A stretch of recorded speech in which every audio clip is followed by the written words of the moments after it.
An awful lot about innovation now. So basically, studies of innovation probably gone on for at least 60 years or 50, 60 years. So we do know a lot.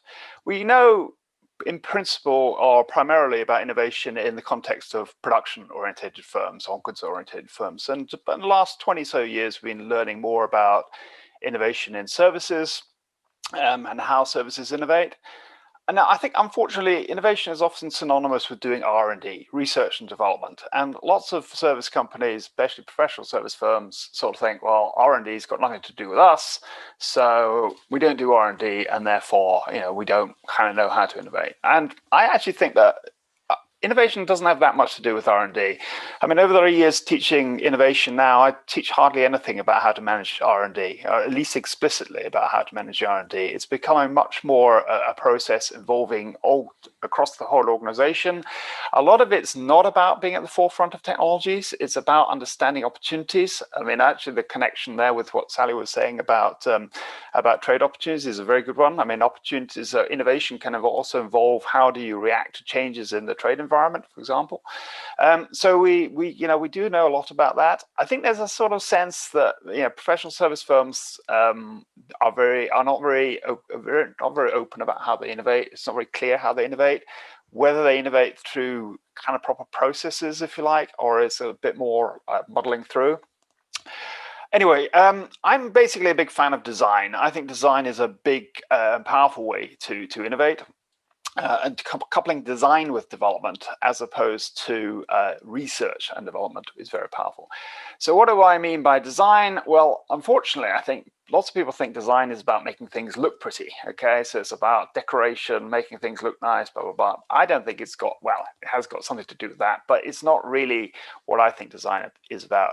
I think design is about a way of thinking. It's a generative way of thinking. And if I pick up on Sally's example, it's a sort of thinking about what might be. So what might be the occurrence, for example, if we have Brexit or a hard Brexit? How would we prepare in the eventuality of this happening, right? What might be if we have an outbreak of some horrible virus which causes us all to shut down? Now, we can not think about those things, and we can just sort of react to them as they occur and sort of panic and see if we can put our business back together in the eventuality, or we can try to prepare for eventualities. Of course, this may not be possible to prepare for all eventualities, but there are eventualities which are reasonable, if not saying they will happen. The point is that they might happen. Right? And in order to be prepared and think about how you would react in that eventuality.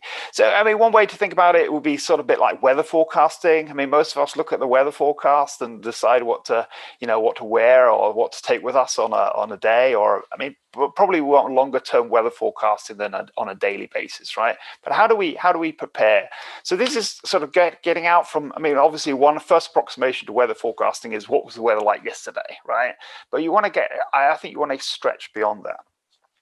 So how can we do this? And I think the other point I want to make about innovation is it's often seen as a sort of offensive thing, right? Introducing new products, new services, etc. But I think it can also be about being defensive, right?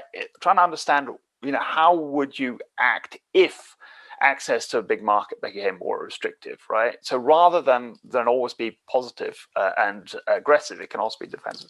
So how to do this? Well, I kind of advocate very strongly in the project that Richard mentioned, design tools. Design tools are very collaborative. They're about bringing people together. So again, as Sally mentioned, you might have your expert in trade, but you also need your expert in competition. So it's about bringing people different perspectives together. So essentially, we all exist in a sort of area of our own expertise. And if we don't combine those expertises, it's by combining those expertises that we get a fuller picture about how we might respond. So we use things like scenarios which provoke people to think about alternative futures. What might be if you have a big domination of technology? What might be if you have very strong trade barriers, etc.